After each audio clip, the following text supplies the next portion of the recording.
Hello everyone, आप देख रहे हैं न्यूज़ोपीडिया। बांग्लादेश की प्रधानमंत्री शेख हसीना अपना पद छोड़ चुकी हैं। बांग्लादेश में तख्ता पलट हुआ है और एक बार फिर वही पुराना इतिहास दोहराया गया है जिसकी झलक 1975 में देखने को मिली थी।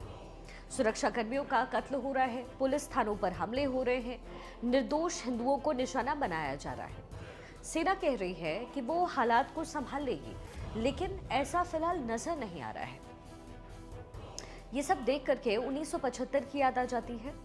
वो दिन जब बांग्लादेश में पहली बार सेना का विद्रोह हुआ, मिलिट्री कू हुआ था उस समय, और वहां उसी व्यक्ति की हत्या हुई जिसने बांग्लादेश के निर्माण में, बांग्लादेश को बनाने में सबसे बड़ी भूमिका निभाई थी, जिसे बंग बंधु कहा जाता था, यानी शेख मुजीबुर रहमान। शेख हसीना उन्हीं के बेटे हैं और आज उनके साथ जो हो रहा है या जो हुआ है उसे देखकर वो दिन भी याद आ जाता है। उस दिन क्या हुआ था आज आपको ये बताते हैं।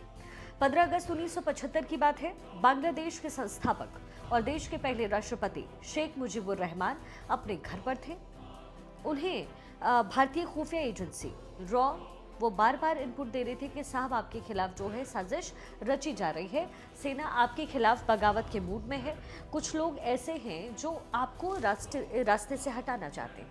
लेकिन वो बार बार रॉ के इनपुट्स को, भारत से मिले इनपुट को जो है दरकिनार करते गए।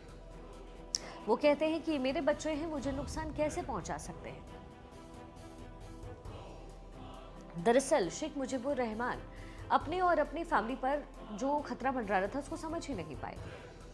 लेकिन होता वहां क्या है, 15 अगस्त 1975 की रात को सेना की 2 बटालियन बिना किसी आदेश के शेख मुजीब के घर की ओर बढ़ती है। शेख मुजीब को पता चलता है तो सेना अध्यक्ष को वो फोन मिलाते हैं। लाइन अच्छी नहीं थी, बात नहीं हो पाई। काफी देर की कोशिश के बाद जब वो शेख मुजीब से बात कर पाते हैं तो शेख उनको कहते हैं कि तुम्हारी सेना मेरे घर पर आ रही है, जल्दी से उन्हें काउंटर करने के लिए लोग भेजो। लेकिन सेना अध्यक्ष जो थे वो कुछ नहीं कर पाते। इसी बीच जो हमलावर थे वो उनके घर के ऊपर पहुंच जाते हैं, जो कि धन मंडी में उस समय था। शेख मुजीबुद्दीन को देखते ही जो सैन्य अधिकारी मिलने आया था, कर्नल मोइनुद्दीन, वो नर्वस हो जाता है। इसी बीच मुजीब जब उसको देखते हैं कि ये राइफल लेकर के जो जवान है वो मारने आया है, तो चिल्लाकर उन्होंने कहा कि तुम लोग क्या करना चाहते हो, मुझे मारने आए हो। पाकिस्तान की सेना ऐसा नहीं कर पाई तो तुम किस खेत की मूली हो। लेकिन तभी एक मेजर नूर हैं, वो आते हैं और शेख मुजीबुर रहमान पर अपनी पूरी की पूरी मशीन गन खाली करके चले जाते हैं। शेख मुजीबुर रहमान अपनी सीढ़ियों से लुढ़क करके नीचे गिरते हैं और फिर उसके बाद उस घर में मौजूद हर एक शख्स को मार दिया जाता है। ये सब कुछ होता है शेख मुजीबुर रहमान के ढाका के धन मंडी में, जो उनका घर था रोड नंबर 32 पर।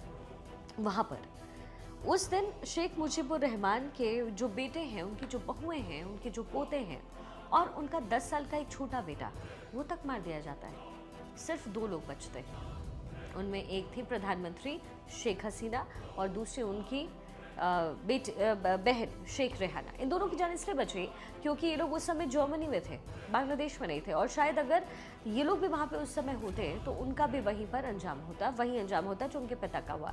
इस हत्याकांड के बाद जो सेना के अधिकारी थे, जो हमलावर थे, बड़े निर्दयता के साथ, ब्रुटैलिटी के साथ उन सभी डेड बॉडीज को उठाते हैं, उन्हें घसीट कर एक ट्रक पर लादते हैं और एक कब्रिस्तान में गड्ढा खोद करके उनको दफना दिया जाता है। सिर्फ बंग बंधु शेख मुजीबुर रहमान की डेड बॉडी को उनके पैतृक गांव ले जाया जाता है और पूरे गांव को कॉर्डन किया जाता है, घेरेबंदी होती है ताकि उनके नमाजे जनाजा में कोई गांव का आदमी आ ना पाए। ये हालत है। इसके बाद सेना जल्दबाजी में उन्हें दफनाने की कोशिश करती है और उन्हें साबुन नहीं मिलता। एक शव को जो नहलाने के लिए एक रस्म होती है, तो कपड़े धोने वाले साबुन से ये नहलाते हैं उन्हें। ये सब होता है उस देश में जिस देश के लिए शेख मुजीबुर रहमान ने लड़ाई लड़ी, जेल में रहे। इससे पहले 1971 में भी पाकिस्तान की सेना ने ऑपरेशन सर्चलाइट शुरू किया और इस ऑपरेशन के तहत वो चाहते थे कि शेख मुजीबुर रहमान की और उनकी फैमिली की हत्या कर दी जाए।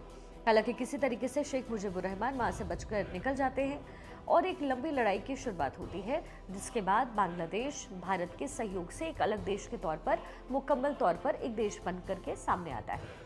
लेकिन अब बांग्लादेश एक बार फिर से अनिश्चितता के दौर पर है। वहाँ एक बार फिर से राजनीतिक संकट की शुरुआत हो चुकी है और अब उसका शिकार बनी है शेख मुजीबुर रहमान की बेटी शेख हसीना, जिन्हें एशिया की सबसे ताकतवर महिला कहा जाता था।